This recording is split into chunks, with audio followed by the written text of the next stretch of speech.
আসসালামু আলাইকুম। আজকে অনেক বৃষ্টি হচ্ছে। আপনারা সবাই তো ভালো আছেন? বৃষ্টিতে বাইরে ভিতরে যাওয়া যাচ্ছে না, ঘরেই কাজ করছি। দেখলাম যে আমার ছেলের পড়ার রুমটা একদম বৃষ্টিতে ভিজা ভিজা হয়ে গেছে, তাই পরিষ্কার করছি। আমার ছেলে বলল, মা আমার পড়ার রুমটা দেখো কীরকম ভিজে গেছে। পরিষ্কার করছি। আপনাদের ওখানে কতটুকু বৃষ্টি হয়েছে জানি না, আমাদের প্রচুর বৃষ্টি হয়েছে। সে একদম ভিজে একদম সব নোংরা মতো হয়ে যাচ্ছে। পরিষ্কার করলাম, পরিষ্কারটা শেষ হলো। এখন দেখি আরও কিছু করা যায় নাকি। এখন যাব একটু ফুলের বাগানে। ফুলের বাগানে আমার দানিগুলো একদম ভরে গেছে। ভরে গেলে একদম ওর ওর ও গাছগুলো মারা যাবে। সেই পরিষ্কার করলাম, পরিষ্কার করা আমার শেষ হয়ে গেছে।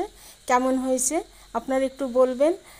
আপনাদের সাথে কথা বলছি, কেমন লাগছে জানি না, কমেন্টে আমাকে জানাবেন। জানাবেন।